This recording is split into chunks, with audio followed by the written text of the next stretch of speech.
ஜெர்பெரா அப்படின்னு சொல்லக்கூடிய இந்த அழகு செடி பூச்செடிகளை எப்படி வளர்க்குறது, எந்த மாதிரி பராமரிக்கலாம், என்னென்ன பண்ணால் இது நல்லா பூ பூக்கும் அப்படின்னு சொல்லிட்டு ஏகப்பட்ட பேர் எனக்கு மெசேஜ் கொடுத்துருந்தீங்க. ஸோ அவங்களுக்காக தாங்க இந்த வீடியோ. ஸோ மிஸ் பண்ணாமல் பாருங்கள். இந்த மாதிரி எக்கச்சக்கமான புது கலெக்ஷன்ஸ் வீடியோஸும் தென் வந்து டிப்ஸ் கேர் வீடியோ வேணும்னு நினச்சிங்கன்னா ஃபாலோ பண்ணிவிட்டு சப்ஸ்கிரைப் பண்ணிக்கோங்க. இதில் நாம் வந்து ஃபஸ்ட்டாக பார்க்க போகிறது என்ன அப்படின்னு பார்த்தீங்கன்னா, ஜெர்பெரானா என்ன அப்படின்றது நிறைய பேருக்கு டவுட் இருக்கும். இது வந்து நம்ம தலைக்கு வைக்கலாமா, வைக்கக்கூடாதா, இது எந்த பர்பஸ்க்காக யூஸ் பண்ணுறோம் அப்படின்னு சொல்லிட்டுலாம் இருக்கும். ஃபஸ்ட் வந்து இந்த ஜெர்பெரான்றது ஒரு கட் ஃப்ளவர். இந்த மாதிரி நீளமாக உங்களுக்கு செடிகள்லேருந்து தனித்துவமாக தெரிஞ்சு பூக்கள் வைக்கும். நிறைய colours, orange, red, violet, white colour, yellow colour அப்படின்னு சொல்லிட்டு நிறைய கலர்ஸ் இருக்குது. இது ஒரு சன்ஃப்ளவர் ஃபேமிலி மாதிரி தான். சன்ஃப்ளவர் எந்த ஷேப்பில் இருக்கோ அதே மாதிரி தான் இதுவும் உங்களுக்கு டிஸ்க் ஷேப்பில் பெருசாக பூ பூக்கும். இது சைஸ் வந்து அந்தந்த பிளான்ட்டை பொறுத்து வேரி ஆகும். நல்லா பெரிய பூவாகவும் வைக்கிறது இருக்குது, மினியேச்சர் வெரைட்டிஸ்லையும் வைக்கிறது இருக்குது. இது ஒரு பெரினியல் ஃப்ளவர் பிளான்ட் அப்படின்னு சொல்லலாம். இது வந்து ஆண்டாண்டு அப்படியே வளர்ந்துக்கிட்டே இருக்கும். உங்களுக்கு வந்து பார்த்திங்கன்னா இது கிழங்கு வெரைட்டி மாதிரி தான். இதுலேருந்து உங்களுக்கு பூக்கள் வந்துக்கிட்டே இருக்கும். இங்கே பார்த்தீங்கன்னா தெரியும். நான் ஒரு பிளான்ட் காமிக்கிற பாருங்கள். இது ஒரு ஃப்ளவர் இப்படி எடுத்து வச்சுருக்கு. இதில் ஒரு பூ தான் பூக்குமா அட் அ டைம் அப்படின்னு கேட்டிங்கன்னா அப்படிலாம் கிடையாது. 2-3 பூ பூக்கும். இது ஒன்ஸ் ஃப்ளவர் பூத்துடுச்சுன்னா கிட்டத்தட்ட 1 to 1.5 வாரம் மேக்ஸிமம், ஒரு நல்ல உங்களுக்கு கிளைமேட் இருந்துச்சுன்னா 2 வாரம் கூட தாங்கும். அவ்வளோ அழகாக பூக்கள் உங்களுக்கு இருந்துக்கிட்டே இருக்கும். இது சீஸ்னல் ஃப்ளவரா அப்படின்னு கேட்டிங்கன்னா கண்டிப்பாக சீஸ்னல் ஃப்ளவர் தான். சம்மர் சீசன் தான் இதோட பெஸ்ட் டைம் ஃப்ளவர்ஸ்க்கு. நிறைய நீங்கள் வந்து கார்டன்ஸ் அண்ட் வந்து நீங்கள் ஃப்ளவர் ஷோலாம் போகிறவங்களா இருந்தால் கண்டிப்பாக தெரியும். அந்த இடத்துல வந்து உங்களுக்கு இந்த பூக்களை வச்சு நிறைய அலங்காரம் பண்ணியிருப்பாங்க. ஸோ பார்டரில் இது வந்து அழகுபடுத்துறதுக்காக வச்சுருப்பாங்க. அதுக்கப்புறம் கல்யாணத்தில் ஃபங்க்ஷன்லலாம் இது அழகுக்காக வச்சுருப்பாங்க. ஏன் அப்படின்னு பார்த்தீங்கன்னா ரீசன், இது அவ்வளோ சீக்கிரம் வாடக்கூடிய பூக்கள் கிடையாது.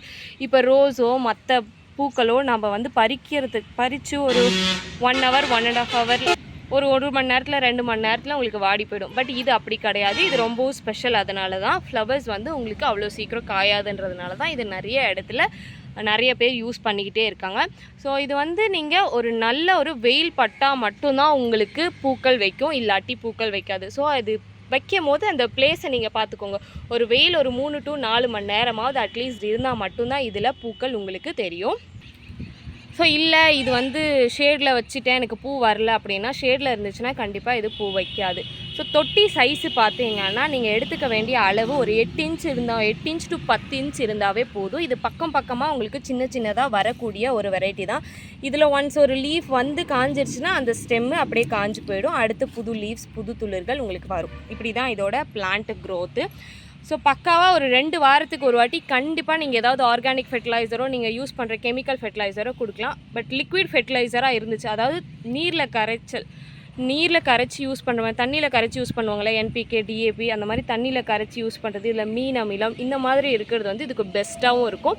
இது வந்து ஃப்ளவர் பூக்கிறதுக்காக மட்டும்தான் இந்த இது வந்து கொடுக்கோமே தவிர லீவ்ஸ் அண்ட் பிளான்ட்ஸ் வந்து நார்மலாகவே அதுவே க்ரோத் ஆகிட்டே இருக்கும். ஸோ சிம்பிளாகவும் ஈஸியாகவும் இது வளர்த்துக்க முடியும். நீங்கள் ரொம்ப ஸ்ட்ரெஸ் எடுத்து இது வளர்க்கணுன்னு ஒரு அவசியமும் கிடையாது.